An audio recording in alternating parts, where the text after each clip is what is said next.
This is My Big Story with Christopher Swan. Each week, I talk with amazing people to learn about their big story and to find out how they're creating the life that they love. Singer-songwriter Bobby Joe Valentine and I recently spent the afternoon at his home in Napa, California. Bobby's an independent artist, crossing genres with music based in hope folk, soul pop, and poetic rock. But the real focus of his music is to provide meaningful connections to his listeners. Interestingly, as he tours across the US and soon Europe, he intentionally performs for a variety of communities, specifically with the LGBTQ and faith-based communities. This is where Bobby can create an important intersection of love, hope, and curiosity. So Bobby initially caught my attention because of his music and our shared local community. But as I found out more, I was intrigued by the way Bobby was connecting with his communities and how that was driven from his values and perspectives of the world. This interview isn't just about a music career. It's also about how one man wants to bridge people and ideas, and he's using his music to do it. Of course, we do get into Bobby's music and career. We talk about his upcoming album, and we wrap it all up with a live performance of Bobby's new song, Trading In. And that was amazing. If you want to see any of the pictures and videos we mentioned in the episode, use the links in the show notes or just visit mybigstory.show and check out Bobby's episode. Everything will be there. Everyone, meet Bobby Joe Valentine.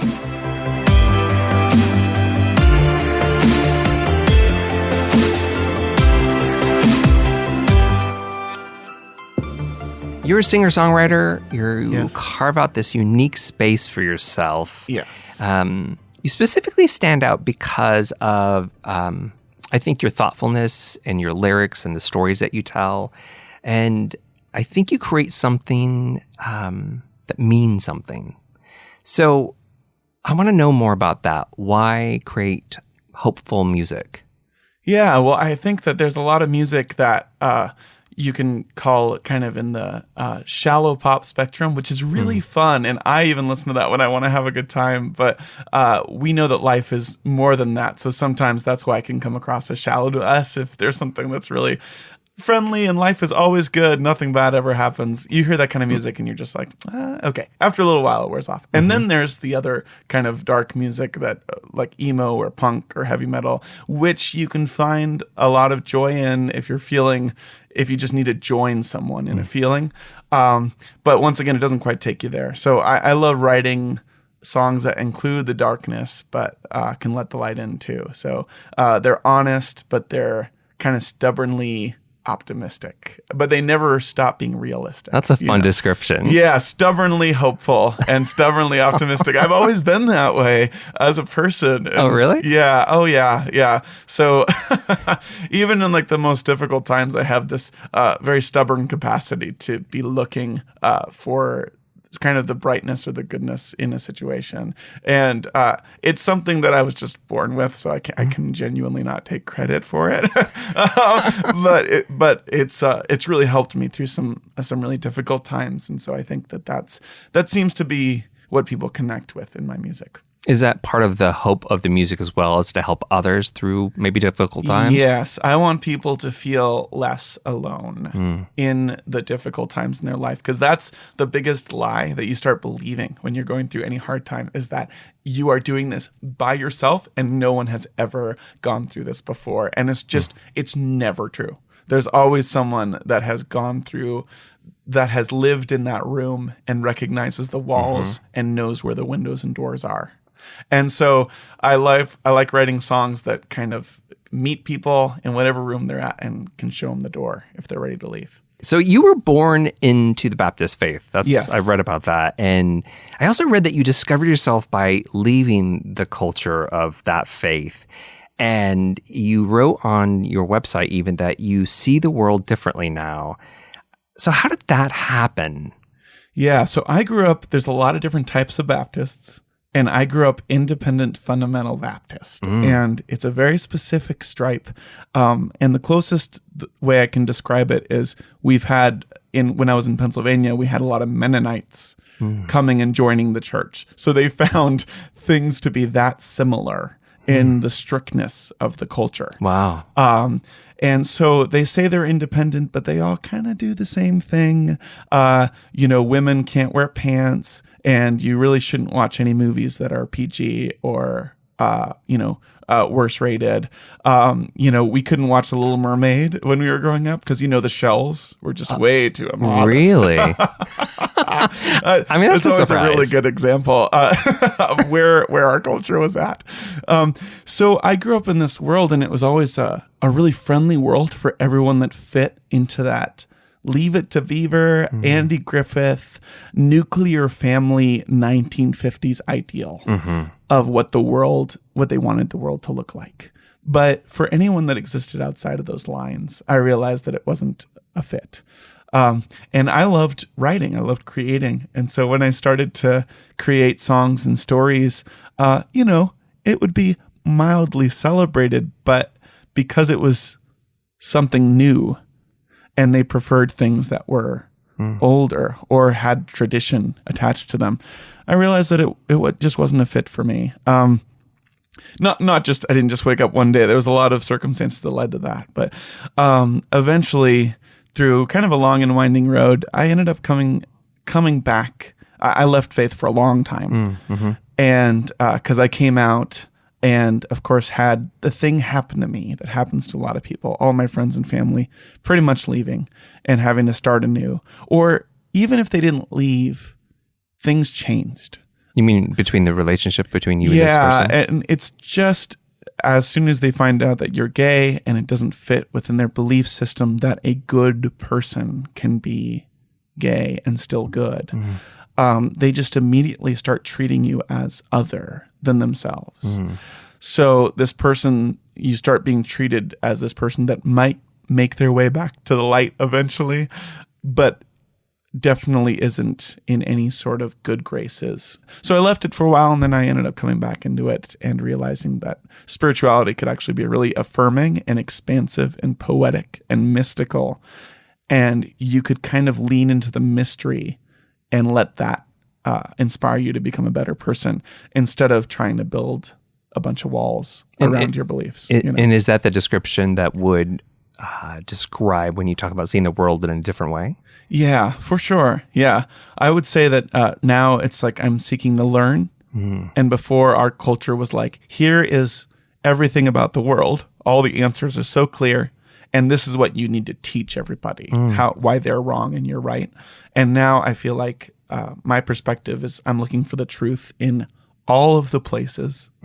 And as soon as I find something that resonates with something in my spirit that ties into what we're all about, the goodness of the world, trying to love each other a little bit more, all that stuff, it can come from anywhere now. You're regularly playing for really diverse communities, from faith communities to the LGBT community. And you're also, I read this on your website, that you're a proud supporter of equal rights, which makes sense, all of this. I'm wondering, though, how do these communities and your music intersect along with your faith? Yeah, so when I find myself in an LGBT environment, like playing a Pride festival or something like I don't have any quote unquote agenda, but the message I'm trying to get out is only love, because these people have been so incredibly hurt, many of them, especially by religious communities, that it's like, I understand that some of these people are going to live their whole life without being able to take on any sort of traditional spirituality because those words have been used to wound them. Why should anyone expect those same words to be able to heal them? And so when I'm at a LGBT community, that's kind of my whole focus. And then when I'm at like a faith community, it's always to challenge. So I go there and I never do it pushy, and I'm not like, I'm not like a prophetic, you guys are so messed up. No, never. Usually these are progressive faith communities that have beautiful rainbow flags outside their wall and would welcome anybody. I just played at a church in Austin, Texas, and they had a big sign that said, "We welcome our Muslim neighbors. You are welcome in this town." And to me, that just made me so happy, because that's really what I'm trying to, if I'm at a faith community, I'm trying to get them to realize that their efforts and claims to love and hope and peace are totally meaningless if they stay within those four walls. And if they don't find a way to really communicate that love and hope and peace outside those four walls, no one wants to come in there. No one wants to come in if people are like, the only way to get love, hope, and peace is if you come in these four walls and be a part of our thing. People are very disinterested in that. So, is it intentional that you go to these faith organizations to play into the different communities? Yes, I would say that I really try to live my life with a lot of intention. And when I sit down and think about my message and my story of kind of coming from this Baptist world and then leaving it and then coming back into some sense of hope and peace again, I think a lot of churches need to hear that there are a lot of people that are outside their walls that would love to be loved, and just need to kind of, I don't know, hear it from a truer place with less agenda. And so I really, when I go to these church places, basically what I'm trying to tell them is, think outside these walls, and then you might find the answers, that you're looking for. Mm-hmm. Are you just a performer, musician? Because it sounds like maybe there is this, not just the hopeful in your music, but you're also trying to do something else with your music. Is that true? Yeah, I would say so. I was invited a little while ago to audition for The Voice. So they reached out to me, and this, by the way, this is not, they did this with thousands of people. It wasn't, but they didn't just call you. Exactly. Like, let me qualify this really for sure. I think everyone with a Reverb Nation account was contacted. I would have believed anything you told me, Bobby. Well, yeah, right. Exactly. They called only me. And it was Simon Cowell, but he was, calling for The Voice. And no, not at all. And but I went and did this thing, and I tried out. I did it twice, and the second time I was like, I'm done. And because what I realized just through the experience of doing that, when I went down to LA and did that, I realized that it's a different dynamic than what I'm trying to do. So there are a lot of performers, and some of them really love it, and they inspire people this way. Mm-hmm. But they perform down to people. So they're on a stage, they have the spotlight.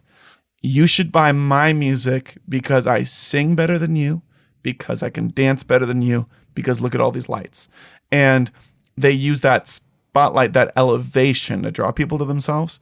And when I play a concert, what I'm really trying to do is go down among the audience, like to really, and not in some fake way or trite way, but like really make them feel that we're all in this together. I read this on your website. Okay. You describe your music as living outside the lines of a genre, but you reference hope, folk, soul pop, poetic rock as like possible descriptors. What drives you to be boundaryless with genres with your music?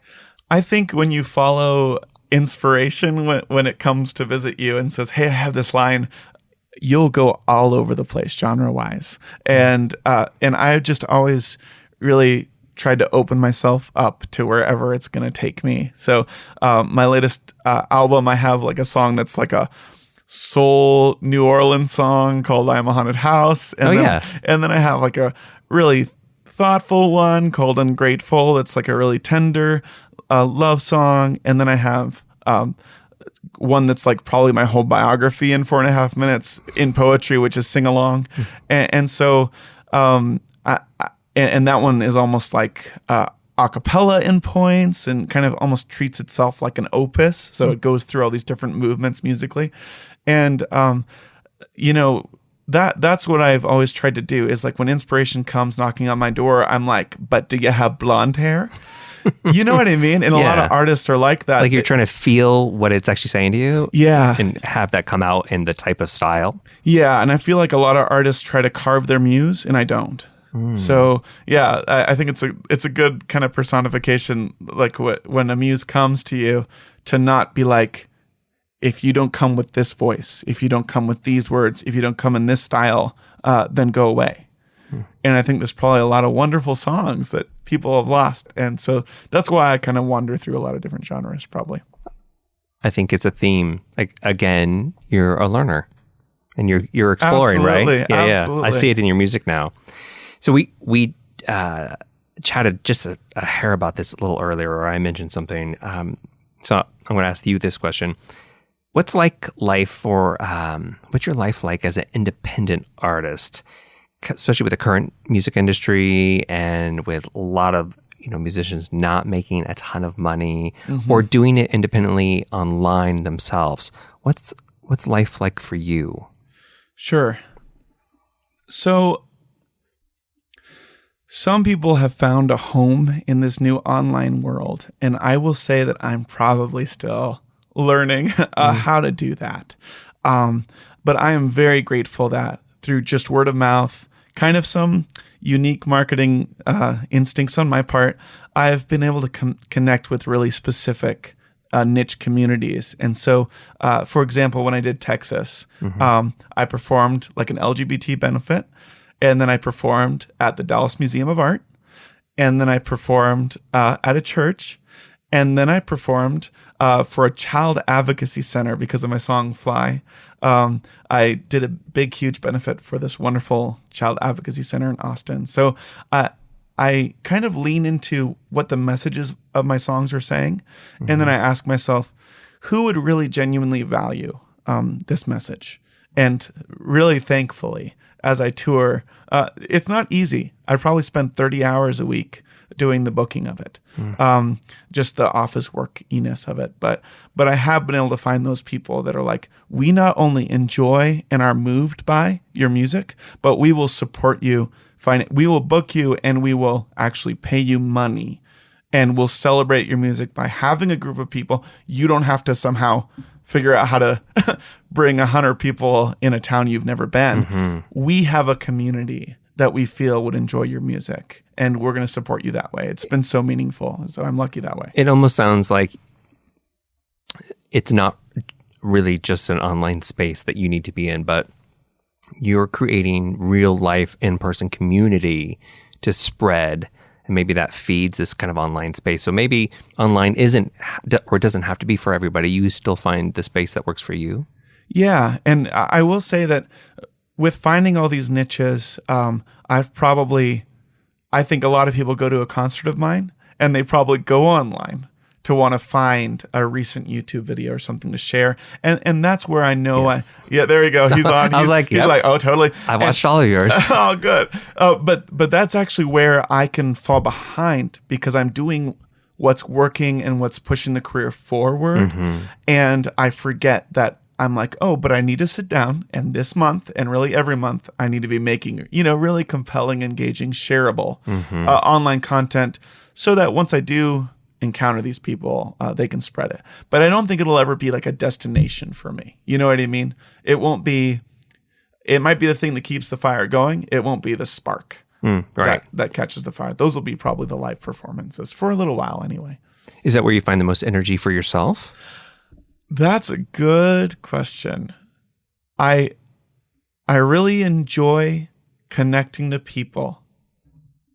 I could probably stand to perform about 5 less shows a month. Right now I'm doing about 12 to 15 shows a month. Oh. And it's just a little too much. You're busy. And I really, when I get on stage, and I hope, I'm not the only musician that does this, but I really try to put it all out on the table. And it's a lot of, so 12 shows is a lot of pouring out. If you're really leaving it all on the stage. Like emotionally and emotionally, story-wise, basically right? just stripping yourself bare, emotionally. but Wait, you don't strip on the stage? No. Probably the churches wouldn't like that. Probably the church would like that. Probably not. But Pride would. Das Museum of Art would be like, oh, modern. A modern expression. Your interpretive dance. That's sure. funny. Yeah. So we spoke about me watching all your YouTube videos. So if I've watched all of them. So here's... I'm going to have to talk to you next about which ones are your favorites so I know which ones to actually put on my website. Christopher is going to give me some marketing advice. Yeah. Great. See, this is how we're going to become friends. Totally. 100%. So, okay, here's something I saw in some of your YouTube videos. This one specific one that stood out, and I thought, how unusual. And I really want to know your take on this. So it was just a few years old, and it kind of become this like unusual hit. It's that rendition of you singing "Wanna Grow Old with You" at a wedding. Yeah. Oh my goodness. So the popularity of that is massive, especially when you compare it to like hundreds of thousands of views. Which I also shared with a friend yesterday, by the way, who's getting married shortly, and she's now going to borrow that idea. Oh, good. So she's very thankful and also loves your style. Hey, I play weddings, so... Well, I was going to ask. So I'm curious about that video. Yeah. Has the popularity of that video surprised you? Yes and no. I think that I'm probably... With YouTube videos, I think I'm always like, of course, I'm my worst critic. So I'd probably dislike every single YouTube, but I'm probably at my best when it's casual or candid. And so with weddings, there's always a videographer. So I wasn't super self-conscious of it. And every wedding I perform, I always try to really meet the bride and groom in that authentic moment, especially if I get to do the first dance. I actually always kind of like, I'll be like, hey, and I'll play the first dance too. I'll like include. So you actually pitch it? No additional. I'll just be like, oh, and this one thing I kind of like to do because first dances, it's just you're never gonna have another one, and how wonderful to have an actual live musician who's real, who can perform something, and so. I am not surprised because the videographer happened to catch that, like a really sincere, sweet performance of an unexpected Adam Sandler. That's probably part of it too. Yeah. It's like from The Wedding Singer. Well, and that's like, so when I watched it, I was like, wait a minute, wait, what? And then I was reading the comments. And so then I went and looked for the Adam Sandler and The Wedding Singer video. And I was like, oh yeah, no wonder. Oh my God. Which is actually a really sweet moment in the movie. But but the movie itself is, this totally like Happy Madison Productions-esque comedy where it's as silly as you can get. Yeah. And so that's part of it too, is I love, I think because it turned that song on its head a little bit and the sincerity of it, it ended up being really effective. You have a new album coming out. I do, yeah. Tell me about that. Oh man, so I've been working for a year on it out in Portland, Oregon, and we did our best to make it sound the most like, more than any of my other albums, like you're in the living room with me, and I'm just sharing these songs in a really real way, and I'm so happy with how the vocals came out. It really feels like I'm telling this story and meaning it. And I'm relatively new at this whole thing. I've been doing it for maybe 6 or 7 years now. And so when I first was making albums, you'd go in the studio and it's just like black walls surround you, and now you're supposed to eject emotion. It's just like I was not prepared for how you essentially have to be a fish out of the water swimming well. But being in those studio situations, it took me a while to feel like I was at home. And this studio in Portland was just, the producer was such a kind person, so you felt at home. The introvert in me was like, oh, this is a safe place. And we just, sit and make great coffee, and the actual studio felt like a living room. So all of those things came together, and I think people are really going to connect to the music. And Maybe Stars, Fox Eyes, my newest album. Oh, that's your current, right? My current album, thank you. Yeah, current album is kind of all about how to look at the world, and how to think and feel about the world around you. But there's not a lot of action invitation. And Maybe Stars is all about being brave enough to make the difficult choice, which is almost always opening the door. And so there's a song called Wild Wild Heart on the album, and I think that's going to be the one that everyone connects with. And the lyrics are like, just the first couple lyrics are, so if you think that staying here will keep you safe, it won't.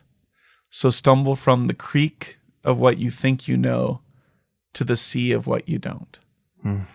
Sometimes the nest becomes a cage, and what you need is right outside the dome. You've got a wild, wild heart, time to let it go. And so I think a lot of people hopefully are going to like feel that invitation to kind of spark a little bit. What's in the name? Maybe Stars. The title track's actually the first track on the album, and the line from where Maybe Stars is from, it just says, "I know you're too old to believe in fairy tales, but maybe stars will change your mind." I love that. And so it's just so great. It's just this little idea of like, yeah, but there's still a lot we don't know, huh? Yeah. And isn't that interesting? And just being open to that mystery, I think it's one of the big secrets of life. When do you expect the album to come out? Oh man, so I'm really excited because this time we're like making all the music videos, getting all the marketing in place. Christopher, we're getting all the marketing in place before we release it. So we'll probably do like the pre-release in August and release a couple of music videos, and then it'll officially release in September. I'm so excited. I really hope people enjoy it. That's so great. Yeah. I'm sure they will. I'm sure. I think so. I've been actually touring with it, and I had like some pre-release copies made, and so I've been touring with it, and only people that see me live can pick up a pre-release copy. And so I've actually gotten, thankfully, I've gotten feedback from people that have been at shows being like, "Oh, we're really enjoying this record." So that's so much fun. Yeah, super exciting. Well, I'm going to ask you an advice question. Okay, here we go. It's more serious. So, yes, for people that haven't, maybe they have somebody that is looking at those stars and has a dream to do something a little different in their life. Specifically, let's say they want to break into music, and it's not as easy as it maybe used to be, or I don't know if it's ever been easy. What advice do you have for somebody who wants to break in but hasn't done it yet? Yeah, that's a great question. I think, have you seen the show Girls? Yes. Okay, on HBO. Yeah. So there's an interview. I like the show, but more interesting to me is kind of the behind the scenes interviews where you get to see kind of the pathos of the director. Oh, what's her name? She's Lena Dunham. Yeah. And one of the things she said about Hannah, the girl that she's playing, is she says that she thinks it typifies a lot of people that are kind of, my age, mid 20s to mid 30s, in that they have 100% self-confidence and 0% self-worth. Wow. And I love that concept because it really typifies a lot of this spring up of people that think they want to do music without actually testing it to see if what they're giving to the world, if that's what they're meant to give to the world. And so what you'll have is you'll have people that stay within that safe zone of friends and family only that are like, "Oh yeah, you're great. But they never go out and test it to see if it's connecting. And then they wind up on America's Got Talent. And everyone has told them. And it's tragic because everyone has told them they're spectacular. And then they come and they have never tested it. And there's 700 people. And this actually isn't their gift to give to the world. And they experience that huge kind of letdown. And unfortunately, places like American Idol and America's Got Talent, those first tryouts, they'll just kind of display, this embarrassment for all to see, which is, once again, I feel kind of tragic. And so if you're thinking of breaking in, my first advice is to find opportunities to perform to people that are not your friends and family. And go to open mics, go to places where you can encounter strangers that'll interact with your music, and perform until you get to the point that strangers are coming up to you after an open mic or an event, and they're saying, "That song spoke to me." See, I don't see value points as good or bad. as interesting to me when it comes to music. What I think is compelling and connecting, or not compelling and disconnected. And so I would say for people wanting to break in, that's the first thing, is really get to a point where you're genuinely connecting with the people that you're performing in front of, and make sure that they're people, if you want to be a public performer, make sure they are the public and not your friends and family. So what a friendly older Jewish music industry guy from LA said to me one time, he said, that kind of sums it up, is get good before you get a good gig. So, and I wouldn't say it that unempathetically, but I would say, but it's true. But it's true. Make sure you're connecting with people before you're contacting the clubs that artists who have worked hard to connect with people are contacting, because that's what we're getting right now. It's kind of an overwhelming amount of people, because people have so overblown what music is. It is not what you see on TV. It's a lot of hard work and staying humble and being kind to people that are unkind. Like it's a lot of really, it's quite a discipline. But they see the romance of it on TV. And so all these people are like, that looks like the most romantic thing.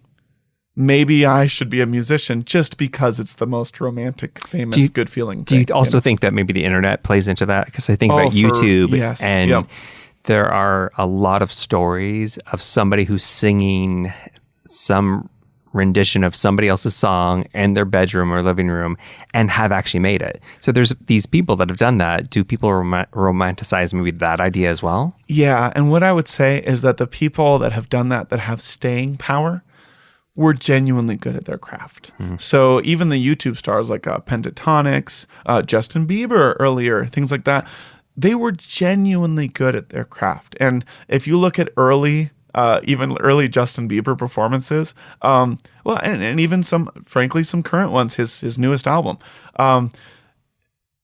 there are still moments when he taps into that genuine, sincere goodness that really got him started. And those are like the beautiful moments, I think, in his music, and certainly with YouTube. It's like, you'll get someone that sparks up and then disappears, because whatever they did happened to be in the universal subconscious for a little while, or was sort of fad-like or gimmick-like, but then they disappear. And what I can tell you for sure, knowing a few friends that have done the gimmick fantasy thing and then disappeared, is that is not a happy trajectory of life. When your best thing was a gimmicky by chance thing, and then you can't recreate it, and you're always chasing that initial high, you will be unhappy forever. You will be unhappy forever. And so much more interesting to me and much more important is the idea of, even before we set up, you said consistency, is the idea of really working to get to a point where you're consistently releasing things that are compelling and connecting the people that are watching it. And so if you're just starting out, work to that point. And then what I did is I looked at the songs that I was writing, and I asked myself what kind of story they were telling, and who. It's like if the world of humanity walked into a big giant library, right? If they still read, is what I'm saying. But if they walked into a big giant library, this story, what group of people would look at the title of this story the song is telling and be like, oh, this is my story. And so I thought about all the wonderful and diverse groups in America that we have, and the different interests and stuff. And I was like, what stories are my songs telling, and who connect most with that? So I wrote that song called Fly, about child abuse. And I said, there's a lot of people struggling with this stuff. Maybe there's a lot of nonprofits that would enjoy that, and found a home there. I have a lot of songs about accepting yourself, being a gay man. And I was like, maybe some Pride folks would enjoy that. And I also kind of, I have a lot of songs that are just light and fun and friendly and play the ukulele and all this stuff. And maybe some Prides would enjoy like a friendly, light, acoustic, moment in a Pride main stage that can sometimes be heavy on the bass, which is fine, which is totally fine. But maybe there are some talent buyers that would be like, oh, this would be a refreshing turn. And so I would reach out to those people and start getting opportunities. And so that's kind of what I did. And then, of course, with the spiritual aspect of my songs, I was like, are there faith communities that are still believers in expansive spirituality? And lo and behold, probably everyone listening actually has a church in their town that's really cool. Like, that spends most of their time on really like beautiful, intentional, let's actually help the people in our town stuff. There's probably a couple churches that, by the way, you could go there and like be a part of the community and like help your city, and they would not care whether or not you believed that something did or didn't happen 2,000 years ago. Like, they could care less about it, and they're much more interested in like loving someone now. And so I discovered that. And I discovered those churches were open to having me perform. So it's been so those three things, finding what stories your songs are telling and who wants to actually hear that story and reaching out to those people. That's what I found to work. It also sounds like you're still doing that. I mean, you continue to do that. You keep pushing, and driving. Like, you're like this pre-release, right? Yeah. I mean, isn't that the same thing? You're like, well, I'm here. Let's see how this works out. Because I imagine if a song didn't do well, and you could tell people are a little, that maybe you might cut that, or you might take that feedback. Absolutely. Yeah. Oh yeah. I hope, I hope I learned my biggest lesson. I hope I'm always learning, and I hope I'm at a good place now. But I hope I am 73 years old and some truth comes at me that I haven't yet learned. And I have the capacity to learn and grow into that truth, And so I'm always learning, and like this new album has a lot of stories I think that are connect with people. And there's a song called Belly of the Beast, which is I did a version of it on Fox Eyes, but that was where the producer kind of made it like an alt rock track, and it's fine. But on this album, we stripped it down and we made it really soulful, and we focused on the story. And I really want to make a music video that addresses actually America's opioid epidemic, and just talk about people that are in such a dark place that it like pills that literally change their brain chemistry are the only thing that they think are going to help, and like try to give them a little bit of hope. So once these music videos come out, hopefully the album will be received well. I'm so excited. I could tell. I know it's going to be great. I'm really excited. That's so good. Well, this has been so much fun. Thank you for thanks for coming out to our crazy little spot up in Napa. This is an amazing, crazy spot. Yeah. Like, the listeners will have to go to the website and see the pictures that I took of panoramic views. Yeah. And it's my partner John's kind of a family property, so we're just staying here for now. But what a wonderful little place to have a little escape for a while. Absolutely. That's exactly what I was going to call it. A great escape from everything. Absolutely. Well, we talked about this earlier, but I'm really hoping that any interest in maybe playing us out? Oh man, I'd be honored. Yes. Yeah, let's do it. So, and I'm going to let you pick whatever you'd like, if it's something new or if it's something that people love. All right. Yeah. Let's see. So let's try this one. This is a new one, but I think your listeners might enjoy it, and it sums up a lot of probably what we were talking about. And it's called Trading In, and it's just about how there's a lot of complicated systems that people will try to sell you to fix your interior life, your inner life, but sometimes it's as simple as letting something go that doesn't serve you anymore and trading it in for something that works. And this song is about that.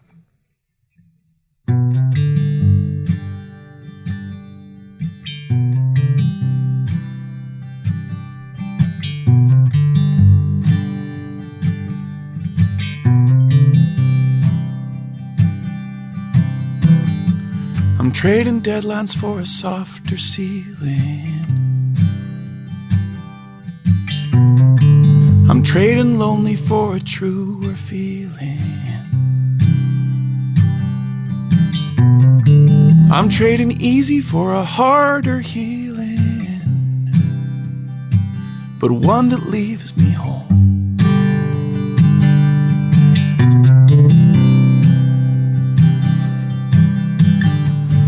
trading running for a hand beside me. Trading my shadows for a light that won't hide me. I'm trading money for the love it can't buy me, and a little less control.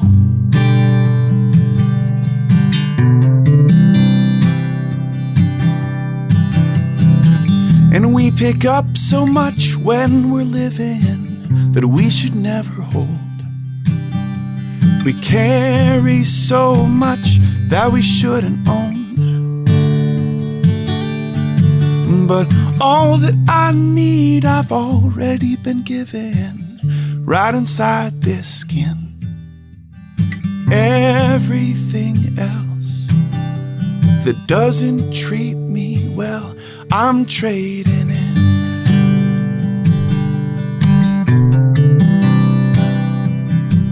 I'm trading in.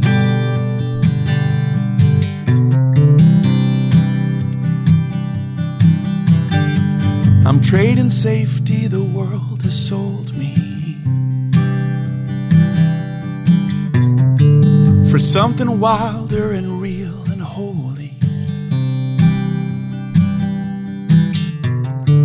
For what the ghost of my father told me, that you're already home.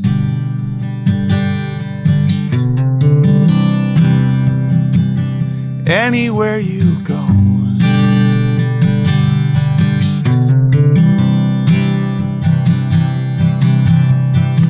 And we pick up so much when we're living that we should never own. We carry so much we should never hold. But all that I need I've already been given, right inside this skin.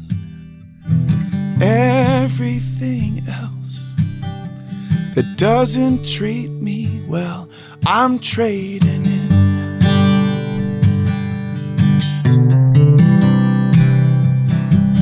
I'm trading in.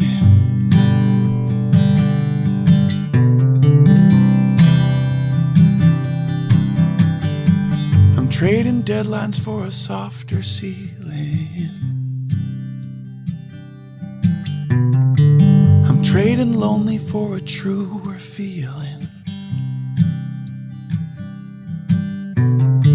I'm trading easy for a harder healing, but one that leaves me whole.